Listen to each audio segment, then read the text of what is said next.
सुमारे 400 वर्षापूर्वी कंची नावाच्या नर्तकीच्या नावावर हे महाल आहे आणि आपण इथे पाहू शकतो की याला कंचनीचा महाल म्हणतात.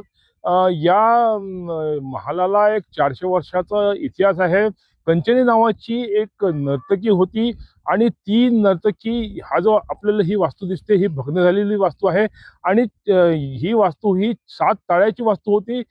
7व्या ताळ्यावर कंचनी नावाची जी नर्तकी आहे ती नृत्य करायची आणि तिथून 7व्या ताळ्यावरून ती लोणारच्या सरोवरामध्ये स्थित कमळच्या मातेच्या मंदिराचं ते दर्शन घ्यायची अशी एक आख्यायिका आहे. आणि आता ही जी वास्तू आहे पूर्णपणे भग्न झालेली आहे, नामशेष होण्याच्या अवस्थेत आहे. या कांचनी महालाला एक ऐतिहासिक वारसा आहे, त्याप्रमाणे याला एक साहित्यिक वारसा पण आहे. कंचनीच्या महालावर आणि कंचनीवर अनेक काव्यसंग्रह प्रकाशित झालेले आहे. मराठी साहित्यामध्ये पण या कंचनीचा आणि कंचनी महालाचा उल्लेख करण्यात आलेला आहे. आणि एवढी मोठी ही वास्तू आहे, या ठिकाणी याला एवढा मोठा इतिहास आहे, याला मराठी साहित्यामध्ये पण एवढं मोठं स्थान देण्यात आलेलं आहे.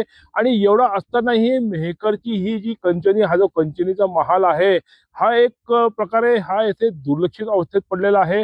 आपण इथे पाहू शकतो की किती मोठ्या प्रमाणावर अवस्था पसरलेली आहे, चारी बाजूने घाण पसरलेली आहे. आणि हा जो एक पुरातन ऐतिहासिक आणि साहित्यिक जो वारसा बुलढाणा जिल्ह्याच्या मेहकरमध्ये हा जो आहे कंचनी महाल आहे, याकडे शासनाचे पूर्णपणे दुर्लक्ष झालेलं आहे. स्थानिक लोकांचे याकडे दुर्लक्ष झालेलं आहे आणि त्यामुळे हा जो एक ठेवा आहे, एक ही परंपरा आहे, हा पूर्णपणे नामशेष होण्याच्या मार्गावर आहे. लोकशाही मराठीसाठी संदीप शुक्ला, मेहकर, बुलढाणा.